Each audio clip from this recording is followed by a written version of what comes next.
नमस्कार, पुरंदर न्यूज चॅनलतर्फे आपलं सर्वांचं स्वागत. साहेब, परत मूळ मुद्दे मी मुख्यमंत्र्यांच्या परवाच्या बैठकीच्या संदर्भात आदरणीय विधानसभा अध्यक्षांना तक्रार दिलेली आहे आणि विधानसभा अध्यक्षांच्या बाबतीतलं महाराष्ट्र आणि दोन पक्षांच्या अपात्रता आमदारांच्या बाबतीतलं न्यायदान पद्धती अनुभवलेली आहे. त्यात तुम्ही आता विरोधी पक्षाचे आमदार, तर तुम्हाला वाटतं का की या प्रक्रियेमध्ये काय तुम्हाला न्याय मिळेल का? तुम्हाला 13ची टोपली दाखवली आहे तुमच्या विशेष अधिकार भंग आणि अवमानाची सूचना ही मी त्या ठिकाणी केलेली आहे. त्याची कमिटी असती कुठल्याही परिस्थितीत. आज तुम्ही बघितलं असेल, विधानसभा अध्यक्षांनी जरी त्या ठिकाणी कुठल्याही प्रकारचा निर्णय घेतला तरी मला कोर्टामध्ये जायचे. आज कोर्टामध्ये ते सुप्रीम कोर्टामध्ये प्रलंबित आहे. त्यामुळे निश्चितपणे मला खात्री आहे की विधानसभा अध्यक्ष हे स्वतःसुद्धा विधानसभेचे सदस्य आहेत. जसा माझा विशेष अधिकाराचा भंग होतोय तसा त्यांचाही होऊ शकतो. त्यामुळे ते अशी गोष्ट करणार नाहीत आणि जर झाला तर पुढे कोर्ट न्यायदेवतेकडे आम्ही न्याय मागू. जसे आज महाराष्ट्र सरकारमध्ये आज आम्ही सर्वजण त्या ठिकाणी महाविकास आघाडीची मंडळी त्या ठिकाणी मागतो आहोत आणि निश्चितपणे आम्हाला खात्री आहे त्याही विषयामध्ये न्यायदेवता आम्हाला त्या ठिकाणी योग्य तो निर्णय देईल आणि मलाही त्या ठिकाणी योग्य तो निर्णय मिळेल. मुख्यमंत्र्यांच्या बैठकीला पुरंदरमधून कोणते अधिकारी त्याची माहिती माझ्याकडे आता कुठलीच नाही आहे. त्या मीटिंगची माहिती मी काल घ्यायचा प्रयत्न केला. मीटिंग झाली, अनेक अधिकारी त्या ठिकाणी होते, परंतु त्याच्याबाबतची सविस्तर माहिती त्यांनी अजूनपर्यंत दिलेली नाही आहे. आपल्याकडे कोणी अर्ज केला की आम्हाला मुख्यमंत्र्यांच्या बैठकीला जायचं त्यामुळे सांगितलं होतं का किंवा तसा अर्ज कुठलाही केला नाही, परंतु काही अधिकाऱ्यांचे म्हणजे त्यांच्या टीममधून काही लोक या मीटिंगला उपस्थित होते. अजून भाऊसाहेब झिका आणि चिकनगुन्या, डेंग्यू यासारखे रुग्ण आता वाढत आहेत पुरंदर तालुक्यामध्ये आणि आरोग्याची कर्मचाऱ्यांची संख्या कमी आहे. त्यातच तुम्ही आता आरोग्य केंद्रांना टाळे लावणार आहेत, तर किती दिवसामध्ये टाळे लावणार आणि किती दिवसात हे सगळं मी आपल्याला किती दिवसामध्ये उपलब्ध? मी आपल्याला करेक्ट करतो. आज मी जिल्हा परिषदेच्या सीओना त्याच्या संदर्भात भेटतोय, कारण जिल्ह्यामध्ये 2 चिका रुग्ण आढळले आणि त्याच्यातला 1 चिका रुग्ण हा पुरंदर तालुक्यामध्ये आढळलेला आहे. अतिशय सेन्सिटिव्ह विषय आहे. परवाच्या आमसभेमध्ये सुद्धा माऊली मेहमानेंनी त्या ठिकाणी गुरोळीच्या बाबतीमध्ये केला होता. सातत्याने आम्ही पाठपुरावा करतो की गुरोळीच्या सर्व लोकांची त्या ठिकाणी तपासणी त्या ठिकाणी व्हावी.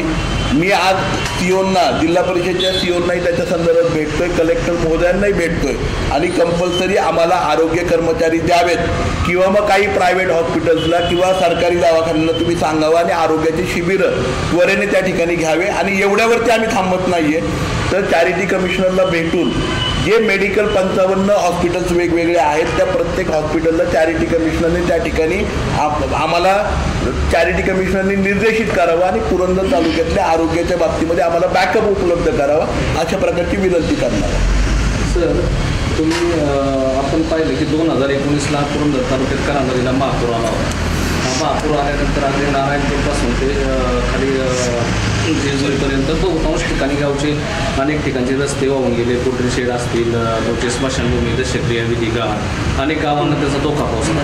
या संदर्भात आपण विधानसभेमध्ये प्रश्न पण उपस्थित केला होता आणि त्या प्रश्नाच्या अनुषंगाने मदत व पुनर्वसन विभागाच्या माध्यमातून आपल्याला इथं 30/11ला एक पत्र जारी करण्यात आलं होतं आणि त्या पत्रामध्ये स्पष्टपणे असा उल्लेख आहे की इतर ठिकाणचे पैसे त्यांनी दिले नुकसानीचे, पण जे महापुरात शासनाच्या वतीने जे रस्ते, पूल, दशक्रिया विधी घाट, स्मशानभूमी, शेड, बांधारे, वीज वाहिन्या, रोहित्र, पोल्ट्री यांना आर्थिक मदत देण्याकरता कोणताही प्रस्ताव जिल्हाधिकारी कार्यालयात प्राप्त झाला नाही.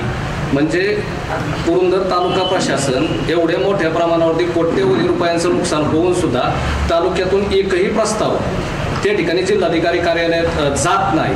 ही शोकांतिका म्हणायची का काय म्हणायचं? मला आपल्याला सगळ्यांना सांगायचं, 1 रुपयाचा आपल्याला त्याच्याबाबत निधी मिळाला नाही आणि ते जिल्हाधिकाऱ्यांचं त्याला उत्तर आहे की आमच्याकडं म्हणजे कोणताही प्रस्तावच प्राप्त झाला नाही तालुक्यातून. आज अनेक ठिकाणच्या स्मशानभूमी तशाचे, आज इथं दशक्रिया विधी घाट तसेचे, मग ह्यांचे प्रस्ताव का नाही गेले तालुक्यातून? आज मला आपण योगेशजी जे विचारलंय मी त्याचं सांगतो. 2019ला पुरंदर तालुक्यातल्या पुरंदर किल्ल्यावरती आणि अक्षरवाडी, भिवरी आस्करवाडीच्या तिथे अतिवृष्टी झाली आणि ढगफुटी झाली होती आणि केवळ एवढ्या मोठ्या प्रमाणावरती त्या पाण्याचं हे होतं की 1 तासामध्ये नाझरे धरण ओटकोट वाहून 2 TMC पाणी नाझरे धरणावरनं वाहून गेलं होतं. त्याच्यासाठी पुनर्वसन मंत्र्यांना मी स्वतः पत्र दिलं होतं. पुनर्वसन मंत्र्यांना मीटिंग झाल्याचं पुरावा माझ्याकडे त्या ठिकाणी आहे. त्याच्याबाबतची मागणी केलेली. जिल्हाधिकारी महोदयसुद्धा त्यावेळेचे तत्कालीन जिल्हाधिकारी महोदय त्या ठिकाणी होते. जिल्हाधिकारी महोदयांना पण लोकप्रतिनिधी म्हणून सगळ्या गावांचे म्हणजे करा नदीच्या तीरावरती आणि आपल्या दोन्ही म्हणजे चांबळी नदीच्या तीरावरच्या, करा नदीच्या तीरावरच्या आणि जिथे जिथे ओढे नाले होते जिथं हे परिस्थिती झाली त्या सगळ्या तीरावरचे पत्र त्या ठिकाणी आम्ही दिलेले आहेत. त्यावेळेसचे तत्कालीन BDO असतील त्या गावांच्या ग्रामपंचायतीची ठरावाची पत्र घेऊन तेही सबमिट केलेले आहेत. ह्या सगळे पत्र सबमिट केले 2019ला. त्याचा पाठपुरावा आम्ही करतोय. दुर्दैव असं आहे की त्याच्यानंतर पुनर्वसन खात्याने निधी मंजूर केला, तो निधी आला, परंतु अतिवृष्टी ही पुरंदरच्या किल्ल्याच्या भागामध्ये झाली. नारायणपूर भागामध्ये, नारायणपूर पण वाहिलं गेलं होतं तुम्हाला माहिती आहे. आस्करवाडी भिवरीच्या परिसरामध्ये झाली. अतिवृष्टी झाल्यानंतर नदी वाहून गेली. नाझऱ्याच्या खाली 30 किलोमीटरवरती त्या पुनर्वसनचे पैसे म्हणजे पूर आला पुरंदर तालुक्यात आणि खर्च झाले बारामतीच्या शहरामध्ये त्या ठिकाणी सौंदर्यीकरणासाठी नदीच्या. हा खरं म्हणजे त्या ठिकाणी शासनाचा आणि मला म्हणायचं पुनर्वसनचे सगळे पैसे जे आहेत ते जिल्हाधिकारी महोदयांच्या डेस्कवरती येतात आणि त्यांनी खर्च करायचा असतो. पुनर्वसनच्या पैशाचा खर्च आणि अपव्यय कुठं केला गेला हा सगळ्यात महत्त्वाचा प्रश्न आहे. सातत्याने पाटबंधारे खात्याला, पुनर्वसन खात्याला त्या ठिकाणी मी सातत्याने पत्रव्यवहार केलेला आहे की पुरंदर तालुक्यातल्या कऱ्हा नदीची ब्ल्यू लाईन आणि रेड लाईन ही त्या ठिकाणी तुम्ही आखून द्या, जेणेकरून माझ्या सर्व शेतकरी बांधवांना, नदीकाठी राहणाऱ्या सगळ्या लोकांना, शेतकऱ्यांना त्या ठिकाणी कळेल की रेड लाईन कुठं आहे आणि ब्ल्यू लाईन कुठं आहे. ब्ल्यू लाईनच्या बाहेर आम्हाला बांधकाम करायचं आहे, रेड लाईनच्या आणि ब्ल्यू लाईनच्या मध्ये काही ठेवायचं नाही. ह्या सगळ्या गोष्टी कळायला असत्या. परंतु त्याच्यासाठी सुद्धा पुनर्वसन खात्याने, पाटबंधारे खात्याने कधी निधीची प्रोव्हिजन केली नाही. आज पाटबंधारे पुनर्वसन खात्याने आपत्ती आणि पुनर्वसनचे पैसे पुणे जिल्ह्यातले कुठं खर्च झाले हा सगळ्यात मोठा प्रश्न आहे. त्याच्याबाबत मला वाटतं माझ्यापेक्षा जास्त, कारण सातत्याने विरोधी आमदार म्हणून किंवा आमदार म्हणून मी सातत्याने ओरडतोय. तुम्ही सगळेजण माहिती आहे. मी मगाशी सांगितलं की सध्या आहे ना पुनर्वसनाचे पैसे सुद्धा सुशोभीकरणासाठी जातात आणि इतरही पैसे त्या ठिकाणी सुशोभीकरणासाठी जातात. हे तुमचं आमचं दुर्दैव आहे. लोक उपयोगासाठी जे पैसे आले पाहिजे त्या पैशाचा अपव्यय किंवा त्याचा मार्ग बदलला जातोय. कुठे खर्च करायचा? जिथे पूर आला तिथे खर्च केला पाहिजे का जिथे पूर नाही पाणीच आलं आणि पाणी ओसरलं तिथे खर्च केला पाहिजे? हे बघणं सगळ्यात महत्त्वाचं मला वाटते. आणि मला पत्रकार बनवून सांगायचं 30/11चं जे पत्र दिलंय ते या वर्षीच्या ठरावाचं दिलेलं आहे. नाही, त्याच्यात सर काय केलं की 2019चा उल्लेख आहे त्यांचा. ऐका ना, 30/11चं त्याला त्यांनी आहे ना म्हणजे मी आपण त्या पत्राची कॉपी मला द्या. मी आदरणीय, कारण खळदगाव हे संरक्षित भिंत करावी याच्यासाठी एक स्पेशल मीटिंग त्यावेळेस पुनर्वसन मंत्र्याकडे झाली आहे. सातत्याने मुख्यमंत्री, पुनर्वसन मंत्री, पालकमंत्र्यांच्याकडे मी सातत्याने गेली 4-4.5 वर्ष पाठपुरावा करतो की खळदगावाला मला संपूर्ण रिटेनिंग वॉल द्यावी. कोडीत असेल, सासवड असेल, कुंभारवळण असेल, वाळुंज असेल, बेलसर असेल, निळूज असेल, त्याचप्रमाणे खाली कोथळा असेल, नाझरे, रानमाळा, नाझऱ्याच्या खालचे दोन्ही खालचे नाझरे, ह्या सगळ्या ठिकाणी जिथे जिथे पाणी वाहून गेले, खड्डे पडले, सासवड असेल, वरती गराडे असेल, नारायणपूर, भिवडी, ह्या सगळ्या परिसरामध्ये रिटेनिंग वॉल आमचे जिथे जिथे वाहून गेले ते करावेत. ह्याच्यासाठी सातत्याने पाठपुरावा माझा चालू आहे. हे जर पत्र दिलंय तर निश्चितपणे या पत्राची चौकशी करावी लागणार आहे. कारण मग दुर्दैव आहे की पत्रव्यवहारच हा जिल्हा अधिकाऱ्यांच्या ऑफिसमधनं गायब होतोय का काय? आता तुम्ही जे म्हणताय ना की हा निधी सगळा बारामतीला गेला, मान्य आहे. परंतु आत्ता जसं तुम्हाला इथं मुख्यमंत्र्यांनी डावलला हा मुद्दा तुम्ही त्या ठिकाणी उपस्थित करताय, त्याच पद्धतीने या पत्रात स्पष्टपणे असं लिहिलेलं आहे की 2019 साली जी नुकसान भरपाई आपली जे झालं होतं त्याचा तुम्ही सांगितलं की प्रस्ताव आपण त्यांच्यापर्यंत पाठवले. मग जिल्हाधिकारी कार्यालयातून आपण गेलेले प्रस्ताव सुद्धा गाळ झाले का? कारण आता जिल्हाधिकारी कार्यालयाने त्या संबंधित मंत्र्यांना स्पष्टपणे असं लिहिलंय की आमच्याकडे एकही प्रस्ताव इथं प्राप्त झाला नाही. निश्चितपणे असंच म्हणावं लागेल की ते प्रस्ताव गायब झाले. निधी वळवण्यासाठी आहे ना, आज फाईल गायब होतात, कुठे आग लागते, कुठं काय होतं. आता मला सांगायची आवश्यकता नाही, तुम्ही सगळेजण सुज्ञ आहात, त्यामुळे काय काय गायब होतं हे तुम्हालाही माहिती आहे आणि मलाही माहिती आहे. त्यामुळे निधी मिळवण्यासाठी, निधी डायव्हर्ट करण्यासाठी अनेक गोष्टी गायब होऊन जातात. प्रस्ताव गायब झाले, निश्चितपणे प्रस्ताव गायब. दुसरा एक त्याच पत्राच्या अनुषंगाने शेवट असा जो होता आहे की तुम्ही जो विधानसभेत प्रश्न उपस्थित केला होता, दरड प्रणव क्षेत्र म्हणून तुम्ही नारायणपूर पासून ते पुरंदर किल्ल्यापासून ते अगदी जेजुरीपर्यंत तुम्ही जे सांगितलं होतं, ह्या संदर्भात नव्याने प्रस्ताव सादर करण्याचं सार्वजनिक बांधकाम विभागाला आदेश दिले होते. मग या संदर्भात सार्वजनिक बांधकाम विभागाने असे कोणते प्रस्ताव तयार केलेत का की ते पुढे पाठवलेत का, की तो आता परत जे सांगितले या पत्राच्या अनुषंगाने त्यांनी प्रस्ताव पाठवलेत का? आत्ता त्या प्रस्तावावरती काम चालू आहे. जेजुरी देवस्थानचा जो भाग आहे, जेजुरीचा जो भाग आहे त्याची आत्ता इस्टिमेट तयार झालेले आहेत. बाकी सुद्धा आहे ना, म्हणजे अनेक ठिकाणी, म्हणजे पांगाऱ्याचा घाट असेल, शिवरीचा घाट असेल, जे नारायणपूरचा जो घाट आहे आपला डोंगर माता, तिथेही तो प्रस्ताव केलेला आहे. त्याचंही इस्टिमेटचं काम PWDचं आत्ता त्या ठिकाणी चालू आहे. आता तुम्ही जे सांगताय हा सांगितलं तुम्ही नारायणपूरचं वगैरे हे घाटांचं सांगितलं, पण करा नदीच्या लगतच्या गावांसाठी जर त्या ठिकाणी जर प्रस्ताव पाठवायचे म्हटलं तर त्या ठिकाणी इरिगेशन डिपार्टमेंटला ब्ल्यू लाईन आणि रेड लाईन ही फायनल झाली नाही. मग blue line red line final झाली नाही तर संबंधित डिपार्टमेंटचे जे कार्यकारी अभियंता आहेत त्यांच्यापर्यंत आम्ही जेवढे संदर्भात पाठपुरावा केला तर त्यांनी सांगितलं याच्यासाठी आम्हाला 2 लाख रुपये निधी लागतोय आणि हा 2 लाख रुपये निधी सुद्धा शासन त्याच्यासाठी 2 लाख सुद्धा त्यांना देऊ शकत नाही. मग ही ब्ल्यू लाईन रेड लाईनच फायनल नाही झाली तर पुढचे प्रस्ताव जाणार कधी? मी आपल्याला तेच सांगतोय की 4.5 वर्ष झालं मी ब्ल्यू लाईन आणि रेड लाईन फायनल करण्याच्या संदर्भात सातत्याने त्या ठिकाणी प्रश्न हा पाटबंधारे खात्याकडे त्या ठिकाणी मांडतोय. मधल्या काळामध्ये पाटबंधारे खात्याने मला एक जुना GR दिला होता ज्याच्यामध्ये स्थानिक स्वराज्य संस्थांनी कॉन्ट्रीब्युशन द्यायचं. मी त्यांना नवीन GR काढून दिला ज्याच्यामध्ये शासनानेच त्याच्यामध्ये DPDCने कॉन्ट्रीब्युशन द्यायचं आणि ब्ल्यू लाईन आणि रेड लाईन करायचं. कुठल्याही ग्रामपंचायतीला, कुठल्याही नगरपालिकेला त्याची तोशिष करणार नाही.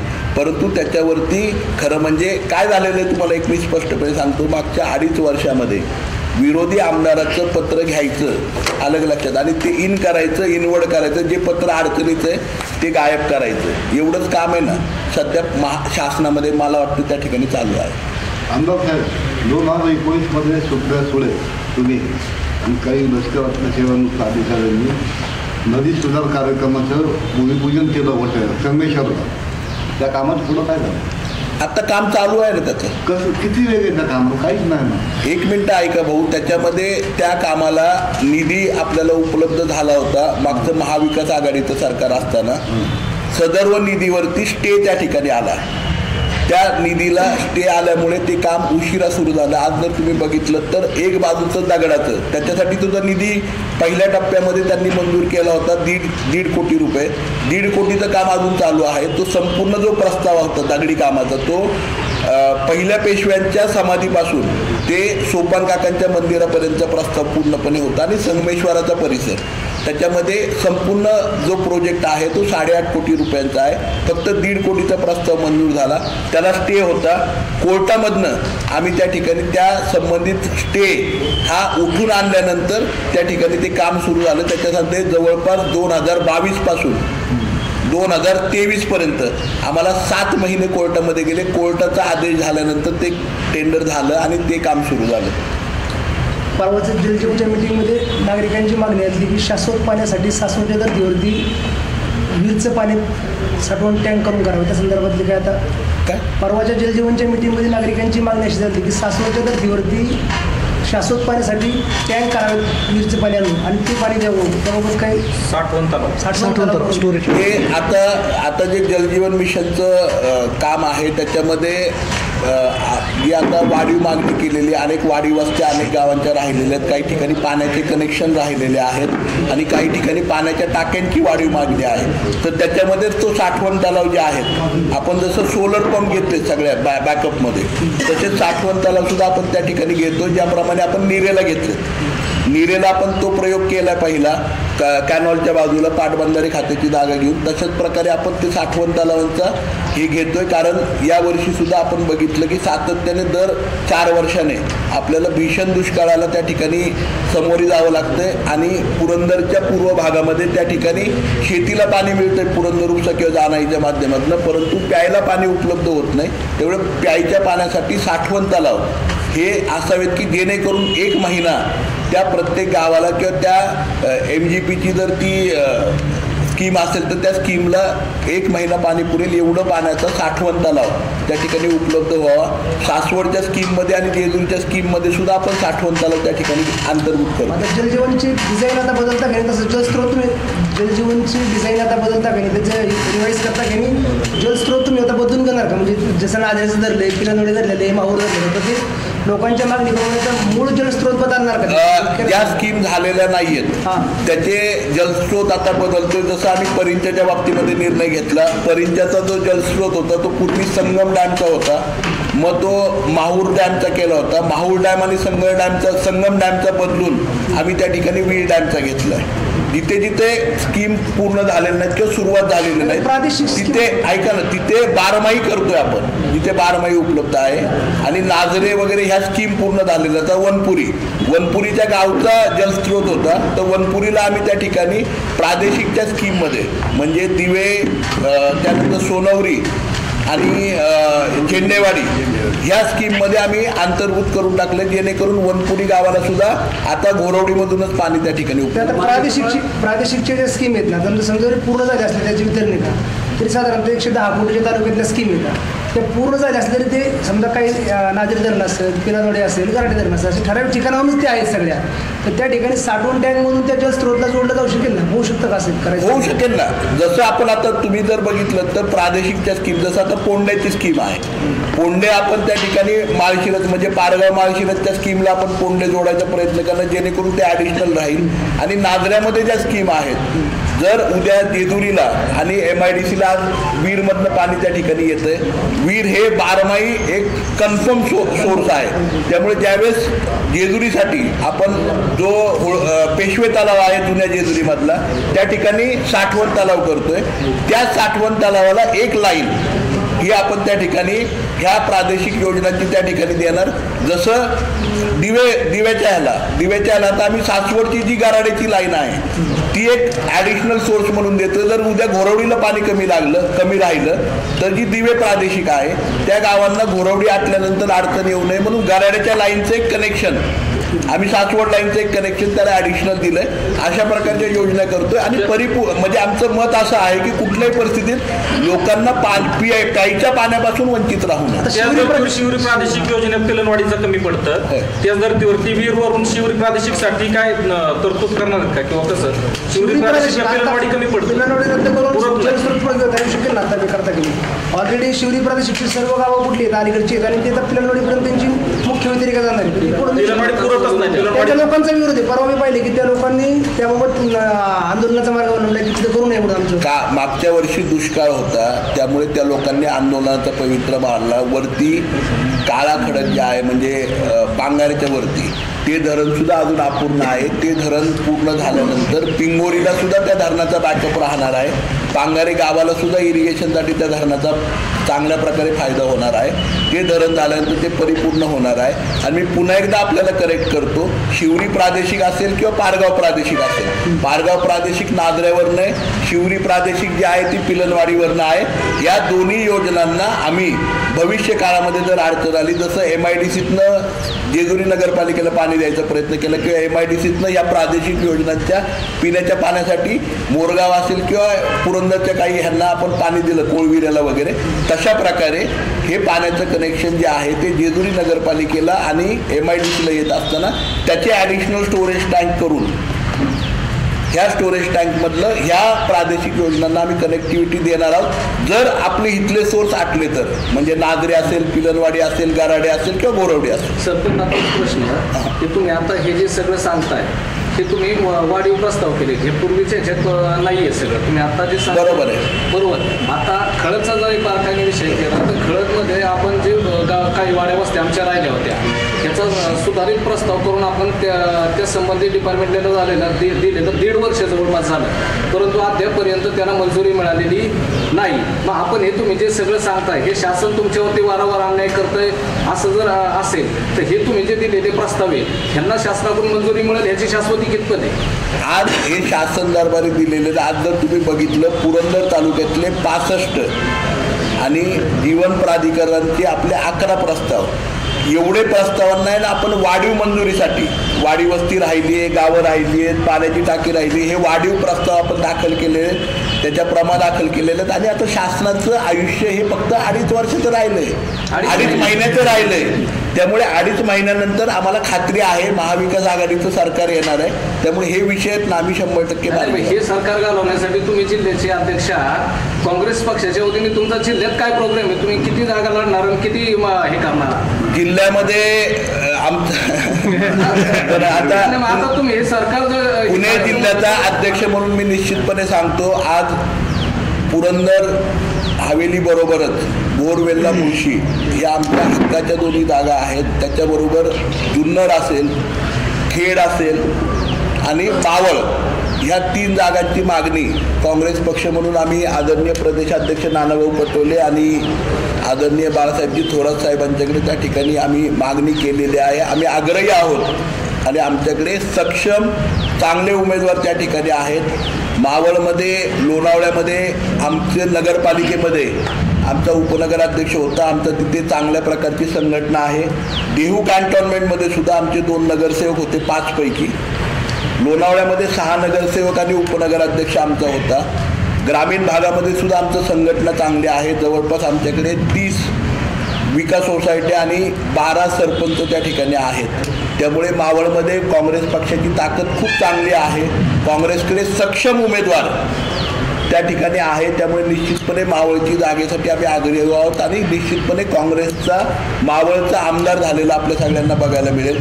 खेडमध्ये सुद्धा काँग्रेस पक्षाचं संघटन चांगलं आहे. उपसभापती आमचा होता. आज मार्केट कमिटीला आमचा जो मार्केट कमिटीचा डायरेक्टर आहे ते त्या ठिकाणी अतिशय यंग मुलगा आहे जो त्या ठिकाणी निवडून आला आहे चांगल्या मार्जिननी. मार्केट कमिटीला आम्ही प्रतिनिधित्व करतोय. काही नगरपालिकांमध्ये सुद्धा आमचं छोट्या कमी जास्त प्रमाणामध्ये राजगुरुनगर असेल, आळंदी असेल आणि चाकणमध्ये आमचे काही नगरसेवक त्या ठिकाणी आहेत. त्यामुळे जो खेडचा मतदारसंघ आहे तोही सक्षमपणे आम्ही मागणी करतो आहोत. जुन्नर मतदारसंघामध्ये आमची 1 नगरसेविका जुन्नर शहरामध्ये आहे. त्याचबरोबर आदरणीय सत्यशीलजी शेरकर हे विग्नर कारखान्याचे अतिशय यंग, डायनॅमिक आणि खऱ्या अर्थाने डार्क हॉर्स आमदार आमच्याजवळ आहेत आणि आम्हाला खात्री आहे सत्यशील शेरकरांच्या रूपाने अतिशय तरुण आमदार आपल्याला पुणे जिल्ह्याला त्या ठिकाणी जुन्नर मतदारसंघातून काँग्रेस पक्ष देईल. लोकही अपेक्षेने या 3ही मतदारसंघामध्ये त्या ठिकाणी सक्षमपणे उभे राहतील. आज पुण्याच्या बाबतीमध्ये जर बघितलं तर कसबा मतदारसंघामध्ये आमचे आदरणीय रविभाऊ दंगेकर साहेब हे सक्षमपणे त्या ठिकाणी उभे आहेत. सक्षमपणे त्यांनी ती निवडणूक लढवली आणि अनेक वर्षानंतर त्या ठिकाणी काँग्रेस पक्षाचा झेंडा हा पुण्याच्या कसब्यामध्ये जिथून आदरणीय छत्रपती आपल्या सर्वांचंच आद्य दैवत छत्रपती शिवाजी महाराजांनी स्वराज्याची झेंडा लावला, तिथे रविभाऊंनी काँग्रेस पक्षाचा झेंडा त्या ठिकाणी लावलाय. शिवाजीनगरमध्ये सुद्धा अतिशय कमी मतांनी काँग्रेसचा उमेदवार त्या ठिकाणी मागच्या निवडणुकीला पडला होता. यावेळी आम्हाला खात्री आहे शिवाजीनगर विधानसभा क्षेत्रामध्ये सुद्धा काँग्रेसचा आमदार त्या ठिकाणी आपल्याला झालेला दिसेल. कॅन्टॉन्मेंट बोर्डामध्ये सुद्धा अवघ्या 3,500-4,000 हजार मतांनी आमचे उमेदवार त्या ठिकाणी पडले होते. त्यामुळे तोही कॅन्टॉन्मेंट जो आहे हा चांगल्या प्रकारचा त्या ठिकाणी आमदार किचा उमेदवार आणि सक्षमपणे काँग्रेस उभी राहणार आहे. त्यामुळे येणाऱ्या विधानसभेच्या निवडणुकीमध्ये ग्रामीण भागामधून 5 आणि शहरी भागामधून कमीत कमी 3 असे 8 आमदार आम्ही पुणे जिल्ह्यामधून 21 पैकी काँग्रेस पक्षाच्या माध्यमातून, शिवसेनेच्या माध्यमातून सुद्धा, उद्धव ठाकरे गटाच्या माध्यमातून सुद्धा चांगल्या प्रकारची ताकद पुणे जिल्ह्यामध्ये आहे.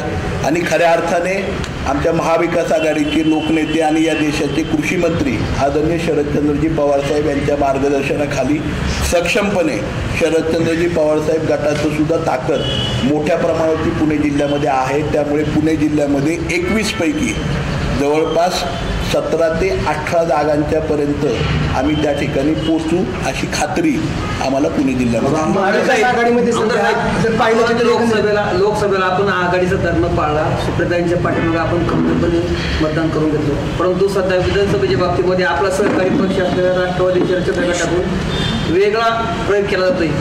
म्हणजे या आघाडी राहणार का नाही असं मला जर बंडखोरी त्या मुद्द्याने जर बंडखोरी झाली तर काय चित्र असेल? मला असं वाटतंय की आदरणीय शरदचंद्रजी पवारसाहेबांच्या नेतृत्वाखाली महाविकास आघाडीची बैठक राज्यामध्ये त्या ठिकाणी झाली आहे. काँग्रेस पक्षाचे प्रदेशाध्यक्ष आदरणीय नानाभाऊ पटोले, बाळासाहेबजी थोरात साहेब, पृथ्वीराजजी चव्हाण साहेब, शिवसेनेचे आदरणीय उद्धवजी ठाकरे साहेब, राऊत साहेब, सर्वच मंडळी एकत्रितपणे होती. आणि मला खात्री आहे अतिशय सक्षमपणे एका विचाराने, एका दिलाने, ज्याप्रमाणे लोकसभेची निवडणूक संपूर्ण महाराष्ट्रामध्ये एका दिलाने महाविकास आघाडीने त्या ठिकाणी लढवली, तशाच प्रकारे सामान्य नागरिकांच्या, शेतकऱ्यांच्या, तरुणांच्या आणि महिलांच्या हक्कासाठी महाविकास आघाडी सगळे आपापसातले मतभेद असतील, तंटे असतील ते मिटून एकत्रितपणे लढेल. अध्यक्ष नाना पटोले हे सातत्याने लाडकी बहीण योजना आणि लाडका भाऊ योजनेवरती अध्यक्ष नाना पटोले हे सातत्याने टीका करतात. महाविकास आघाडी देखील टीका करते. या बाबतीत तुमचं मत काय? माझं मत निश्चितपणे आहे, आपण जर बघितलं लाडकी बहीण योजना ही योजना खरं म्हणजे सर्वसामान्य महिलांच्यासाठी निश्चितपणे हवी आहे, परंतु ती चुकीच्या पद्धतीने मांडली गेली आहे. आदरणीय आमचे नेते राहुलजी गांधी साहेबांचा जर जाहीरनामा काँग्रेस पक्षाचा आणि इंडिया आघाडीचा संपूर्ण देशाचा जाहीरनामा जर आपण बघितला असेल तर त्या जाहीरनाम्यामध्ये स्पष्टपणे उल्लेख होता की जर देशामध्ये इंडिया आघाडीचं सरकार आलं तर प्रत्येक परिवारातल्या एका ज्येष्ठ महिलेला महिन्याला 8,500 रुपये आणि वर्षाला 1,00,000 रुपये एवढा निधी दिला जाईल. त्याच्यामध्ये इंडिया आघाडीचं स्पष्टपणे मत होतं की त्या परिवाराचं पालन पोषण आणि आहार, त्या परिवाराची राहण्याची व्यवस्था आणि त्या परिवाराला एक आधार त्या ठिकाणी मिळावा. आज 1,500 रुपये हा आधार होत नाही, ही आज 15 लाख रुपयांवरनं 1,500 रुपयांवरती आले. ह्याच्यावरती तुम्ही प्रश्न विचारा ना. तर त्यामुळे मला वाटतं की ते झालं. ऐका ना, लाडली बहीणच्या बाबतीमध्ये माझं हे मत आहे की आदरणीय राहुलजींनी जो जाहीरनामा काँग्रेस पक्षाने इंडिया आघाडीने मांडला होता तशा प्रकारची योजना महाराष्ट्र सरकारने खरं म्हणजे आणायला पाहिजे होती. आज संजय गांधी निराधार योजना आणि अनेक सरकारच्या श्रावणबाळ योजना आहेत, त्या सगळ्या योजनांमध्ये सुद्धा वेळेवरती पैसे येत नाही. आजही आम्हाला असं समजलंय की सरकार आता 19 ऑगस्टला त्या ठिकाणी रक्षाबंधन आहेत, आपल्या सगळ्या भगिनी त्या ठिकाणी करणार आहेत, तर केवळ 19 ऑगस्टला आता सगळ्या माता भगिनींना त्या ठिकाणी रक्षाबंधनचं 3,000 रुपये सरकारी तिजोरीतले कर्जाने आणलेले काढून देणार आहे आणि त्याच्यानंतर मग निवडणूक झाली की नमस्कार करणार आहेत. आणि दुसरं म्हणजे लाडला भाऊच्या बाबतीमध्ये माझं स्पष्टपणे ह्या लाडला भाऊ योजनेला विरोध आहे. विरोध 6,000 रुपये द्यायला नाहीये. माझ्या तरुणांचा पुरंदर हवेलीतल्याच नव्हे तर महाराष्ट्रातल्या तरुणांचं एक स्पष्टपणे मत आहे. आज तुम्ही मगाशी आरोग्य विभागाचा विषय काढला. आज कितीतरी ग्रामसेवक नाही आहेत, कितीतरी आरोग्य अधिकारी नाही आहेत. पोलीसमध्ये माझ्या पुरंदर तालुक्यात 160 पोलीस कमी आहेत. आज कितीतरी डिपार्टमेंट, त्यामध्ये पंचायत समिती असेल, जिल्हा परिषद असेल, रेव्हेन्यू असेल, पाटबंधारे, सगळीकडे लोक कमी आहेत. आज ह्या ज्या 30 लाख लोक कमी आहेत, 30 लाख लाडल्या भावांना तुम्ही इंटर्नशिप द्या ना सरकारी जागांमध्ये. तिथे माझ्या मुलाला तुम्ही त्या ठिकाणी ग्रामसेवक म्हणून घ्या, त्याला 6,000 रुपये द्या, तो ग्रामसेवक म्हणून आनंदाने काम करेल. त्याला तलाठी म्हणून चार्ज द्या, तो तलाठी म्हणून काम करेल. आज सर्वसामान्यांची जी पिळवणूक होतीये ही पिळवणूक बंद होईल. त्या ठिकाणी नर्स म्हणून माझ्या बहिणीला त्या ठिकाणी जागा द्या आणि तिला इंटर्नशिपचे पैसे द्या. आज काही मुलं ही कॅपेबल नाही आहेत का?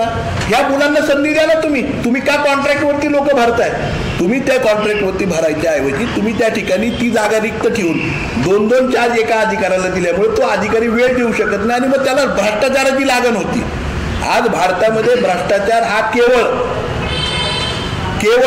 वेळेवरती काम न केल्यामुळे होतोय. त्याच्यासाठी सगळ्यात महत्त्वाचं भ्रष्टाचारमुक्त महाराष्ट्र आणि भारत करायचा असेल तर 100% जागा ह्यांची भरती झाली पाहिजे. लोकांना सगळ्या योजना सगळी कामं लोकांची ऑन टिप त्या दिवशी ते आल्यानंतर झाली पाहिजे. आणि ह्याच्यासाठी मला वाटते लाडला भाऊ आहे ना, हा लाडका भाऊ न करता कार्यक्षम भाऊ करा की ज्याला इंटर्नशिपमुळे अनुभव पण मिळेल. त्याचा अनुभव त्याला उद्या कुठल्याही कंपनीत मिळेल. तुम्ही इंटर्नशिप द्या ना, स्टायपंड द्या त्यांना, 6,000 रुपये स्टायपंड द्या, त्याला 24 महिन्याचं त्या ठिकाणी इंटर्नशिप द्या, त्याला अनुभव मिळेल. तलाठी म्हणून कसं काम करायचं, ग्रामसेवक म्हणून काम कसं करायचं, पोलीस म्हणून काम कसं करायचं, त्याच्या अनुभवावरती त्याला कुठेही नोकरी मिळेल पुढे. तर मला सरकारला सांगायचं, ह्या दोन्ही योजना आहेत ना, ह्या खरोखर आमचे नानाभाऊ जे म्हणतात ना, ते म्हणजे बकवास आहे. भीक नको, आम्हाला काम द्या. जसं शेतकरी म्हणतो ना, भीक नको, आमच्या खतांना, आमच्या शेताला, आमच्या हाताला काम द्या, आमच्या पिकाला रेट द्या, तुम्ही आम्हाला भीक नका देऊ. खासदार सुप्रिया सुळे यांनी अर्थसंकल्पाबाबत जी पत्रकार परिषद दिल्लीमध्ये झाली त्यावेळी प्रतिक्रिया देताना म्हटलं होतं की जो अर्थसंकल्प सादर केला गेला आहे त्या अर्थसंकल्पामधील बहुतांश मुद्दे हे इंडिया आघाडी, जसं आता तुम्ही उल्लेख केला राहुल गांधींच्या योजनेच्या बाबतीतला किंवा प्रस्ताव जे अजेंडा होता त्या बाबतीतला, तर त्याचीच कॉपी पेस्ट आहे. तर तुम्हाला असं वाटतंय का की ही लाडली बहीण आणि लाडका भाऊ ह्या ज्या योजना आहेत ह्या आत्ता ज्या राज्य शासनाने राबवल्यात हे सुद्धा तीच कॉपी पेस्ट आहे? दुर्दैव हे आहे की आज आपण जर बघितलं देशामधलं सरकार किंवा राज्यामधलं सरकार हे लोकांचं देणं घेणं नाही आहे. उद्या मला मतदानाला जायचं आहे ना, त्याच्यासाठी तुमच्या खिशामध्ये 3,000 रुपये टाकतो, परवा दिवशी तुमच्या खिशातले 15,000 रुपये काढून घेतो. हे सरकार आहे. म्हणजे एक प्रकारे निवडणुकीचे पैसे वाटले जात आहेत. निवडणुकीचे पैसे वाटले जात आहेत आणि निवडणुकीनंतर दामदुपटीने तुमच्याकडून सावकारी व्याज वसूल करणार आहेत हे सगळी मंडळी. एवढंच मला या ठिकाणी सांगायचं आहे. प्रश्न परवा आपण आमसभेमध्ये ठराव केलाय 15 ऑगस्टपर्यंत प्रशासकीय मदत. बरोबर. मी आदरणीय उपमुख्यमंत्री अजितदादा पवार साहेबांना पुरंदर तालुक्याच्या आमसभेमध्ये ठराव घेऊन आम्ही अजितदादांनी त्या दिवशी DPDCच्या मीटिंगला त्या ठिकाणी आम्हाला निर्देशित केलं होतं की तुम्ही मला बोलवा, मी रिबिन कापतो आणि त्या ठिकाणी प्रशासकीय इमारत चालू होईल. पुरंदरच्या सगळ्या जनतेने आमसभेमध्ये तो ठराव घेतला आहे. त्यामुळे आदरणीय उपमुख्यमंत्र्यांना आम्ही निमंत्रित करणार आहोत, आदरणीय खासदार सुप्रियाताई सुळेंना आम्ही निमंत्रित करणार आहोत आणि आम्ही सगळे मंडळी एकत्रितपणे मला रिबिन कापायचीच नाही आहे.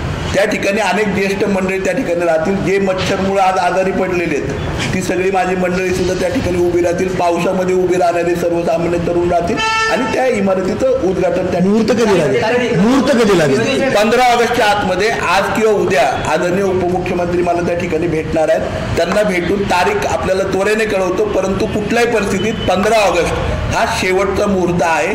याच्यानंतर आम्ही मस्तानी महलमध्ये 400 वर्षाच्या मस्तानी महलमध्ये, कारण काल पाऊस भयंकर झाला, परत पाऊस झाला आणि मस्तानी महल जर त्या ठिकाणी पडला आणि आमचे जर महसूलमधले अधिकारी जे अतिशय चांगले आहेत ते त्यांना जर काय झालं तर आम्हाला सगळ्यांना अतीव दुःख होईल. त्यामुळे आम्ही त्यांना सुरक्षित ठिकाणी हलवण्यासाठी कुठल्याही परिस्थितीत 15 ऑगस्टच्या पुढे ती इमारत ही आम्ही जनतेच्या माध्यमातून सील करू. परंतु मला अपेक्षा आहे आदरणीय पालकमंत्री महोदय त्या कार्यक्रमासाठी मराठा आरक्षणाचा प्रश्न आंदोलन चालू आहे. मराठा आरक्षणाची मागणी 50% मधून ओबीसी मधून मराठ्यांना आरक्षण द्या. वेगवेगळ्या आमदारांची वेगवेगळी मुद्दे, तुमची काय भूमिका आहे याबाबत?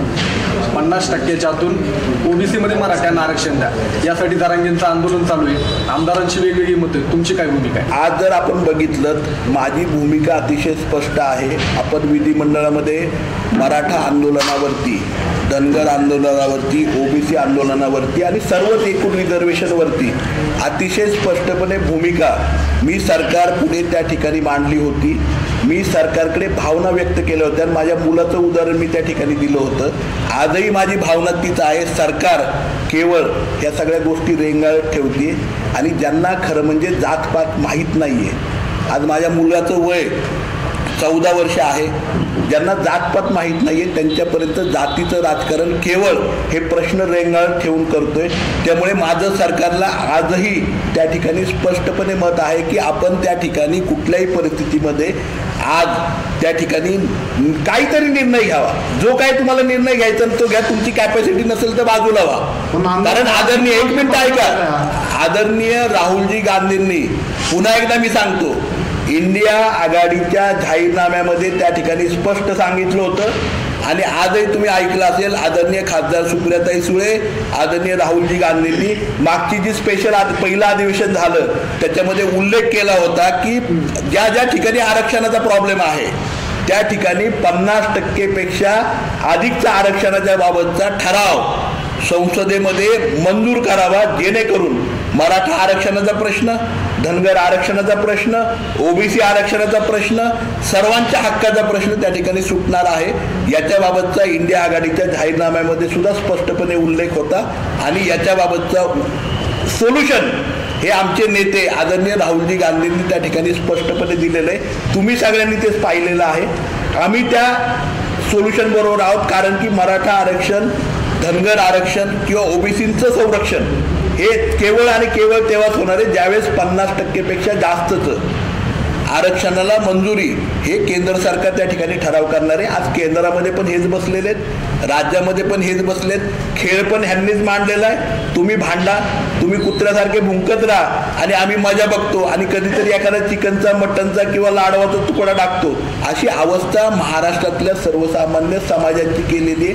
आज समाजामध्ये भांडण लावण्याचं काम हे केवळ हे सरकार करते. हा केवळ फार्स आहे. पण देशामध्ये सरकार किती वर्ष काँग्रेसचं आहे, राज्यात किती वर्ष होतं काँग्रेस, शरद पवार होते, काँग्रेस होतं, मुख्यमंत्री 5 झाले काँग्रेसची यावेळेस. मग त्यावेळेस हा प्रश्न का नाही पुढं केला कोणी? ज्या वेळेस हा प्रश्न, एक मिनिट ऐका भाऊ, ज्या वेळेस हा प्रश्न आला, आपण जर आज विदर्भामध्ये बघितलं तर विदर्भामध्ये अनेक मराठा समाजाच्या मंडळींना त्या ठिकाणी रिझर्वेशन हे कुणबीमधून आहे. विदर्भामध्ये मराठा समाजाचं रिझर्वेशन हे कुणबीमधून आहे. ज्या वेळेस हा प्रश्न आलाय त्यावेळेस तो प्रश्न सोडवण्याचा प्रयत्न काँग्रेस पक्षाने केलाय. सातत्याने काँग्रेस पक्षावरती टीका होती की काँग्रेस पक्षाने 60 वर्षामध्ये काय केलं. 60 वर्षामध्ये आपल्या परिवाराला सांभाळत असताना, माझ्या वडील ज्यावेळेस खऱ्या अर्थाने व्यवसायामध्ये किंवा घरातले कर्ते झाले त्यावेळेस माझ्या परिवारामध्ये 2 एकर जागा माझ्या परिवाराची होती. टप्प्याटप्प्याने ते वाढत गेले ना. जशा समस्या आल्या, आम्ही मोठे झाल्यावरती तर आम्हाला शाळेसाठी पाठवलं. तसंच आहे ना, ज्या वेळेस समाज प्रगल्भ होत गेला. आज जर तुम्ही बघितलं धनगर समाजाला 1992-93 साली त्या ठिकाणी NT आदरणीय शरदचंद्रजी पवार साहेबांनी त्या ठिकाणी, जानकर साहेबांनी परवा ह्याला बारामतीला त्याचा उल्लेख केला. जानकर साहेबांनी उल्लेख केला की NT ज्यावेळेस धनगर समाज आला 90च्या दशकामध्ये, त्यावेळेस धनगर समाजाला शिक्षणामध्ये ह्याच्यामध्ये सोयी झाल्या. आज धनगर समाजातल्या प्रत्येक भावकीमध्ये, प्रत्येक वाड्यामध्ये, प्रत्येक आडनावामध्ये त्या ठिकाणी डॉक्टर, इंजिनियर झालेले दिसतात. आजही तुम्ही बघितलं मराठा समाजामध्ये सुद्धा आज हायर एज्युकेशन वसंतदादा पाटील साहेबांनी, यशवंतराव चव्हाणांनी, आदरणीय पतंगराव कदम साहेब, DY पाटील, ह्या सगळ्या मंडळींनी आणलं. आदरणीय इंदिराजींनी तो हे केल्यानंतर हायर एज्युकेशन ओपन झालं. 1970च्या दशकानंतर या देशामधल्या प्रत्येक परिवारामध्ये, प्रत्येक कुटुंबामध्ये डॉक्टर्स, इंजिनियर्स सगळे झाले. आज हा आरक्षणाचा प्रश्न का आलाय? आज हा आरक्षणाचा प्रश्न आलाय कारण एज्युकेशन खूप महाग झालंय. हायर एज्युकेशनसाठी मोठ्या प्रमाणात पैसे द्यावे लागतात. आज तुम्ही जर बघायला गेलं तर हायर एज्युकेशन बरोबर इतर शिक्षणासाठी सुद्धा आज सर्वसामान्यांच्या मुलांच्या इंग्लिश मिडियम आणि CBSE साठी सुद्धा मोठ्या प्रमाणावर पैसे द्यावे लागतात. आणि मग तिथे ओबीसीचं आरक्षण असेल, तिथे आदर आरक्षण असेल, तिथे जर STचं आरक्षण असेल तर निश्चितपणे माझ्या मुलाला एज्युकेशनसाठी आज जे सर्व समाज आरक्षण मागतायत ते शिक्षणासाठी मागतायत, ते त्यांच्या परिवाराच्या प्रगतीसाठी मागतायत, ते परिवारातल्या मुलाच्या संधीसाठी मागतायत नोकरीच्या. त्यामुळे ह्या आरक्षणावरती मी चुकीचं कुणालाच म्हणणार नाही, परंतु याच्याबाबतचं सोल्युशन सरकारने अतिशय साध्या सोप्या भाषेत केलं पाहिजे. गेल्या 70 वर्षामध्ये या देशामध्ये प्रगल्भतेने काँग्रेस पक्षाने अनेक कामं केली, टप्प्याटप्प्याने काम करत गेले. जशी कामं येत जातात तशी आजही कुठलंही काम कधी थांबत नाही. आजही समस्या येत गेल्या, समस्या सोडवत गेलं टप्प्याटप्प्याने. आज जर तुम्ही बघितलं, आज कळत झालाय भारत देशातला आज जर बघितलं प्रत्येक तरुण या जगातल्या प्रत्येक छोट्या शहरामध्ये पोहोचलाय. ही प्रगल्भता कधी आली? काँग्रेसने पाया घातला म्हणून. आजही पायाचा दगड हा काँग्रेस पक्षच आहे. कळसावरती नेहमी आहे ना, कोण सत्तेवरती येतो लोकविचाराने तो कळसावरती बसतो, परंतु ज्या दिवशी पाया ढासळतो ना त्या दिवशी कळसही ढासळत असतो. त्यामुळे आपण जे काही सातत्याने बोलत आहात, अनेक जण प्रश्न विचारतात. बोला की.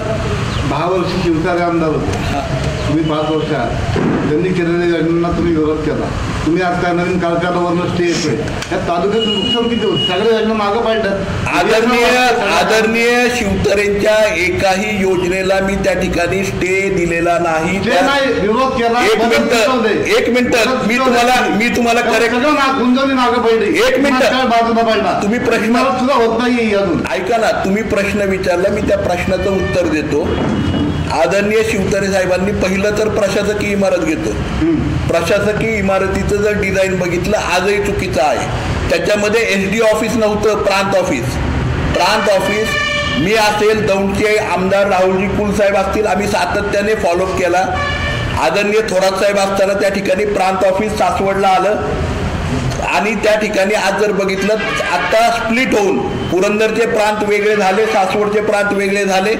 त्या ठिकाणी DYSP ऑफिस सासवडला आलं. DYSP ऑफिस जसं सासवडला आलं तसं प्रांत ऑफिस आलं. ह्याच्यामध्ये SD ऑफिस आहे ना, आम्ही नव्याने करून घेतलं. केवळ सांगाडा उभारणं जसं आहे ना, तुम्ही म्हणता ना शिवतरे साहेबांना विरोध नाही कधी केला, त्याचंच हे फर्निचर आहे ना. आजही तुम्ही बघितलं सगळे डिपार्टमेंट तिथं बसत नाही, आम्ही ते बसवायचा प्रयत्न केला. तुम्ही जर बघितलं चित्र विचित्र इमारत बनवली. आता हे गेस्ट हाऊस आहे, त्या गेस्ट हाऊसमध्ये आवाज घुमत होता का नव्हता? तुम्ही उद्घाटनाला होता. आज ॲकोस्टिक आम्ही लावलंय. का लावलंय? आवाज घुमू नये म्हणून, याचा वापर व्हावा, ह्याचं फर्निचर करून घेतलं. ह्या ज्या गोष्टी आहेत, आजही प्रशासकीय ऑफिस फर्निचर करून घेतलं. शिवतरे साहेब प्रयत्न करतात, मुख्यमंत्री येणार आहेत, नका उद्घाटन करू, नका जाऊ. ह्याला तुम्ही 1 मिनिट ऐका ना, मला आता पूर्ण करू द्या, मला पूर्ण करू द्या. त्यामुळे मी प्रशासकीय इमारत शिफ्ट करायला कधी विरोध केला नाही. दुसरा प्रश्न तुम्ही विचारलं गुंजवणीच्या बाबतीमध्ये. गुंजवणीच्या बाबतीमध्ये माझा कधी विरोध नाहीये. गुंजवणीची जी योजना आहे, 1 मिनिट ऐका, विरोध नाही केला, बदल सुचवते तुम्ही. 1 मिनिट. हे बघा, मागे पडले नाही. मला एक सांगा, योजना कॉन्ट्रॅक्टरसाठी आहे. पाणी कुठं आलं पाहिजे? पाणी हे दुष्काळी भागामध्ये, माझ्या वाल्ल्यामध्ये, हरणीमध्ये, परिंच्यामध्ये, राखमध्ये, वाल्ल्याच्या वाड्यांमध्ये आलं पाहिजे. पाणी मला पिंपऱ्याला नकोय, पाणी मला त्या ठिकाणी जेऊरला नकोय, पाणी मला तिथं मांडकीला नकोय, पाणी मला वीरला नकोय, पाणी मला तोंडला नकोय, पाणी मला निराशिव तक्रारला नकोय. पाणी मला दुष्काळी भागामध्ये पाहिजे. दुष्काळी भागातल्या पाण्यासाठी मी कॉन्ट्रॅक्टरची भरती करणार नाही. तीच गोष्ट आहे, पाणी मला शिवरीला, परिंच्यावरनं शिवरीला उतरून, शिवरीवरनं सासवडला आणून, सासवडवरनं उचलून मग ते सुप्यावरनं सोमर्डीला न्यायचं नाहीये. मला पाणी डायरेक्ट सोमर्डीला आणायचंय. सोमर्डीवरनं अख्ख्या तालुक्यामध्ये सगळीकडे जाऊ शकतं. मग ह्याच्यामध्ये मी काय चुकलो? हे 1 मिनिट ऐका, हे झालं. 1 मिनिट ऐका, हे गुंजवणीच्या बाबतीमध्ये झालं. पुरंदर किल्ला, आपलं पुणे विमानतळाच्या बाबतीमध्ये सुद्धा मी स्पष्टपणे भूमिका मांडली की ते लोकेशन जे आहे हे लोकेशन आयडियल नाहीये. या ठिकाणी फक्त विमानतळाच्या 2 स्ट्रीप होऊ शकतात, 2 विमानं उतरू शकतात, तीही पूर्वेच्या बाजूने. आम्ही जी जागा सुचवली तिथे 6 स्ट्रीप होऊ शकतात. दुसरं म्हणजे 7 गावं त्या ठिकाणी विस्थापित होतात. त्या गावांना कुठं जागा दाखवली माहिती आहे तुम्हाला? इंदापूरचं शेती महामंडळ, फलटणचं शेती महामंडळ. मला सांगा भाऊ, उद्या जर तुमच्या गावामध्ये मी सासवड नगरपालिकेने ठरवलं रोड करायचं गुरुकुल सोसायटीतनं आणि तुम्हाला सांगितलं तुम्ही उद्यापासून निरेला राहायला जायचं, जाणार आहे आपण? आज मला सांगा, घरदार सोडून, शेती सोडून ती लोक जाणार. ह्याच्यासाठी मी भांडलो. लोकेशन दुसरं असताना, 1 मिनिट ऐका, माझं कंप्लीट होतं मग विचारा. लोकेशन दुसरं असताना, मी हे असताना विरोध केला नाही, मी पर्याय सुचवलाय. मी कुठल्याही गोष्टीला कधीही विरोध केला नाही, मी पर्याय सुचवलाय, योग्य पर्याय सुचवलाय. माझ्या पर्यायांना त्या ठिकाणी एअर मार्शल भूषण गोखले हे आता संपूर्ण अखंड भारतातले आज एअरफोर्स मधले सगळ्यात उच्च पदावरती भीष्माचार्य आहेत ते, मी नाही. त्यांनी सांगितलं ही जागा सगळ्यात आयडियल आहे. आदरणीय कांतन जोशी, ATS चे प्रमुख, रिटायर्ड, त्यांनी सुचवलं, एअरफोर्स मधले त्यांनी सुचवलं की ही जागा योग्य आहे. आदरणीय सारंगी लोखंडे, राफेलचे कन्सल्टंट आहेत, त्यांनी सुचवली ती जागा योग्य आहे, मी नाही सुचवलं. आणि ह्या सगळ्या गोष्टी घेऊन गुंजवणीच्या बाबतीमध्ये सुद्धा मला एक सांगा, शिवरीवरनं पाणी सोमर्डीला येणार का सोमर्डीवरनं शिवरीला जाणार? हे कुणी सांगा. मग ह्याला काय झालं? आज मला काय म्हणायचं माहिती आहे? 1 मिनिट ऐका, पैसे आले म्हणून कसेही खर्च करायला आहे ना, मला वाटतं ते सरकारचे पैसे आहेत. तुम्ही आम्ही कष्टाने टॅक्स भरलेला आहे त्याचे पैसे आहेत आणि हे पैसे जर अशा प्रकारे चुकीचे जाणार असले तर कृपया असली कामं मला करायची नाहीत.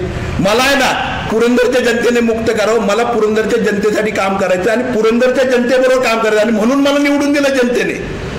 मला खात्री आणि मला वाटतंय ह्याचं अॅनालिसिस 2.5 महिन्यानंतर जनता करेल ना. हो ना, लोकांचं नुकसान व्हायला सगळं वाद तुमच्या लोकांच्या. 1 मिनिट, वाद नाही, दादांचा गट वाढलाय, वाढलाय. 1 मिनिट भाऊ, ह्याच्यामध्ये वाद नाही, केवळ पुरंदरच्या आणि हवेलीच्या जनतेला त्या ठिकाणी पायाखाली दाबण्याचा प्रयत्न काही मंडळी त्या ठिकाणी जाणून बुजून करतायत. या ठिकाणी कॉन्ट्रॅक्टरचं राज्य आणायचंय, असहकार माजवायचं आहे, हे माझं स्पष्टपणे मत आहे आणि आरोप आहे. याच्यासाठी या सगळ्या गोष्टी होत्यात. माझी आपल्या सगळ्या चॅनलच्या वृत्तपत्राच्या माध्यमातून त्या ठिकाणी विनंती आहे, जे मी करतोय माझी कधी आहे ना आमसभा जशी घेतली ना तशी लोकसभा घ्यायची तयारी आहे. अनेक तरुणांनी, अनेक शेतकऱ्यांनी, अनेक लोकांनी सगळ्यांनी यावं. मी जर चुकीचं असेल ना मी पाय उतार होईल, तुम्ही मला त्या ठिकाणी सांगावं. ह्याच्यावरती कधी डिबेट घ्यायला मी कुणाबरोबर पण त्या ठिकाणी तयार आहे. माझं म्हणणं या प्रश्नात सगळ्यांनी एकत्र व्हा ना. दुसरा आम्ही सगळ्यात 1 मिनिट सगळ्यांना एकत्र आयडिया सुचवतात. त्या शासन का ना स्वीकारत ना, शासन का ना स्वीकारत. आता गुन्हेच काम नेमकं होणार आहे कसं? आज मला एक सांगा ना भाऊ, आज शासन स्वीकारत नाही कारण आज आपल्याकडे पुरंदर तालुक्यामध्ये जेजुरीला 6 कोटी रुपये एसटी स्टँडला दिलेत. मी 100 बसेस मागतोय. आज जर तुम्ही बघितलं पाऊस चालू आहे, आज शाळा कॉलेजातलं सुट्टी आहे, परंतु माझ्या प्रत्येक तालुक्यातल्या प्रत्येक गावामध्ये 100 लहान मुलं शाळेची, कॉलेजची आज तास बरं ना बसची आणि एसटीची वाट बघत बसतात. आज सगळ्या माझ्या मुक्कामाच्या एसट्या बंद केल्यात. मी बोंबलून सांगतोय मुख्यमंत्र्यांकडे खातोय, मला 100 गाड्या द्या. माझा एसटी डेपो 27 गाड्यांवर चाललाय. प्रत्येक गाडी 1.5 लाख किलोमीटरपेक्षा जास्त याची आहे. अजूनपर्यंत त्यांनी कारवाई केली नाही. कारण का? त्यांना कुजवायचंय आपल्याला. आणि मग कुजवायचं ना, असं जर कोण कुजवत असलं तर त्या सरकारला आहे ना नदी दाखवली पाहिजे आणि त्यांना श्रद्धांजली वाहून आहे ना नव्याने आपण कारभार केला पाहिजे. आणि हे नेहमी पुरंदरच्या जनतेने केलंय. छत्रपतींच्या स्वराज्यापासून सातत्याने तुम्ही बघितलं. आद्य क्रांतीवीर उमाजी नाईक असतील, त्या ठिकाणी पेशव्यांची पहिली राजधानी सासवड होती. त्यामुळे ज्या वेळेस बदल झालाय तो पुरंदरनी त्या ठिकाणी केलाय. प्रत्येक क्रांतीची ठिणगी ही पुरंदरमधनं पडलेली आहे. मला खात्री आहे 2.5 महिन्यानंतर त्या ठिकाणी महाविकास आघाडीचं सरकार येईल आणि हे सगळे प्रश्न आहेत ना, हे लोकभिमुख लोकांच्या मागणीच्या प्रश्नांप्रमाणे हे सगळे प्रश्न मार्गी लागतील. दुसरा एक विषय असा होता की सर्वसाधारण सभेमध्ये आपण ठराव केला, म्हणजे त्या अधिकाऱ्यांच्यावरती बंधनकारक होतं. तुम्ही असा ठराव केला की ज्या लोकांची आता नावं मतदारातून वगळली होती कुठलंही कारण नसताना, त्याचे ठराव असा केला की ते कुठलेही डॉक्युमेंट नाही घेता अधिकाऱ्यांनी ते परत मतदार येण्यासाठी प्रक्रिया करावी. तुम्ही ठराव केल्यानंतर त्यांनी गावोगावी याद्या पाठवल्या की ही नावं आता कमी झाली तर त्यासाठी परत डॉक्युमेंट द्यावेत, फॉर्म भरावेत. म्हणजे ते ठरावाला काय अर्थ आहे का नाही त्याला.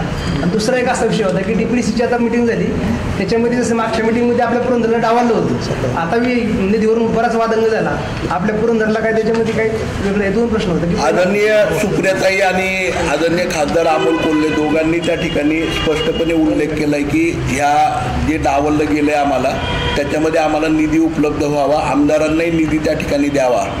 परंतु दुर्दैव असं आहे की जिथे GR दाखवला जातो, आम्ही कायदे दाखवतो, आमचे कायदे मान्य होत नाहीत, परंतु पालकमंत्र्यांनी GR दाखवला की आम्हाला तिथं बोलायचाच अधिकार नाही, आम्ही निमंत्रित आहोत म्हणून. म्हणजे खासदार आणि आमदार हे निमंत्रित आहेत म्हणून. अशी दुर्दैव आहे की जिथं सोयीचं वाटतं सरकारला, तिथं सोयीचं वाटतं तिथं सरकार कायदा दाखवतं, जिथं सोयीचं वाटत नाही तिथं त्या ठिकाणी संविधान आणि कायद्याची पुस्तिका टेबलाच्या खाली केली जाते. हे दुर्दैव आहे मला वाटतं. मतदार यादीच्या बाबतीमध्ये तुम्ही बघितलं मधल्या काळामध्ये 32,000 नावं पुरंदर तालुक्यातली कमी केली गेली. 32,000 नावं कमी केल्यानंतर आम्ही आंदोलन केलं होतं. हायकोर्टामधनं निकाल आणला की कुठलंही नाव कमी करू नये. त्यानंतर सुद्धा 18,000 नावं, त्या 32,000 लोकांची नावं कमी नाही केली, परंतु त्यांच्या परिवारातली 18,000 नावं जी आहेत ना ती त्यांच्या परिवारातली कमी केली. आता खरं म्हणजे आमचा प्रश्न आहे, निवडणूक आयोग नक्की काम कुणासाठी करतो हा सगळ्यात मोठा प्रश्न आहे. आत्ताही ठराव करून आपण त्या ठिकाणी सांगितलं की हे 18,000 नावांना कुठलेही कागदपत्र न जोडता त्यांची नावं 2019च्या यादीप्रमाणे अंतर्भूत करून घ्यावीत. अजूनपर्यंत त्याच्यावरती करत नाहीये. मला निवडणूक आयोगावरती त्याच्या बाबतीमध्ये खूप मोठी शंका आहे. याच्या बाबतीमध्ये सुद्धा आम्ही कोर्टामध्ये त्या ठिकाणी दाखल करतोय. शेवटी मला वाटतंय न्यायदेवताच या सरकारला आणि निवडणूक आयोगाला त्या ठिकाणी वटणीवरती आणायचं काम करेल. दुर्दैव हे आहे की लोकशाहीचा जो स्तंभ हा सगळ्यात प्रमुख 4पैकी एक स्तंभ आहे. म्हणजे जसा पत्रकारांचा आहे तसा हा निवडणूक आयोग हा एक स्तंभ मला वाटतं आहे. आणि दुर्दैवाने हे पार्सलिटी करायचा प्रयत्न करते. परंतु महाराष्ट्राची जनता, पुरंदर हवेलीची जनता अतिशय सुज्ञ आहे. वेळोवेळी अनेक गोष्टींचं प्रलोभन दाखवलं जातं, या गोष्टी केल्या जातात, तरी सक्षमपणे काम करते. आत्ताही आम्ही प्रयत्न करतोय, निवडणूक आयोगाशी भांडायचा प्रयत्न करतोय, कोर्टामध्ये पण जातोय. मला खात्री आहे कोर्ट त्याच्याबाबतचा निर्णय देईल. त्यानंतर सुद्धा ही 18 नावं अंतर्भूत होतील आणि कुठली तरी 28,000 नावं गायब करू नये एवढीच विनंती मला निवडणूक आयोगाला आपल्या माध्यमातून करायची.